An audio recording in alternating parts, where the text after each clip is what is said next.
இந்த வீடியோக்குள்ள போறதுக்கு முன்னாடி நம்ம சேனலை சப்ஸ்கிரைப் பண்ணாதவங்க சப்ஸ்கிரைப் பண்ணிடுங்க, பக்கத்துல இருக்க பெல் பட்டனையும் கிளிக் பண்ணிக்கோங்க. வாங்க வீடியோக்குள்ள போகலாம். விஜய் தொலைக்காட்சியில டிஆர்பில டாப்ல ஒளிபரப்பாகிற சீரியல் தான் ஐயனார் துணை. கதையில 4 சகோதரர்களுமே இப்போ பிரச்சனை ஏற்பட்டிருக்கு. முதல்ல நிலா ராகவ் தொல்லையால வேலையை விட்டுட்டாங்க.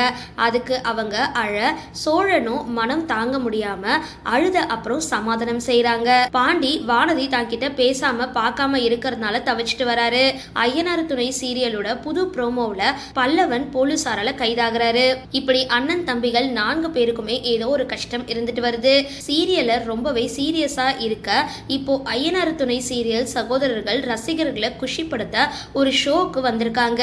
அதாவது விஜய் டிவில பிரியங்கா தொகுத்து வழங்க ஹாப்பி ஒய்ஃப் ஹாப்பி லைஃப் அப்படின்ற புத்தம் புது ஷோ ஒளிபரப்பாக இருக்கு. இந்த ஷோல ஐயனார் துணை சீரியல்ல நடிக்கிற முன்னா, அரவிந்த், அருண் 3 பேருமே தங்களோட மனைவியோட நிகழ்ச்சியில கலந்துகிட்டு இருக்காங்க. பிரியங்கா இருந்தாலே கலாட்டாவா இருக்கும். இதுல இவங்களும் கலந்து கொள்ள கண்டிப்பா ஷோ சூப்பரா இருக்கும் அப்படின்றதுல எந்த ஒரு சந்தேகமும் கிடையாது. சரி, இந்த வீடியோ பத்தின உங்களோட கருத்துக்களை கீழே கமெண்ட் பாக்ஸ்ல போஸ்ட் பண்ணுங்க. வீடியோ பிடிச்சிருந்தா லைக் பண்ணுங்க, ஷேர் பண்ணுங்க, மறக்காம டிபி காபி சேனலை சப்ஸ்கிரைப் பண்ணுங்க.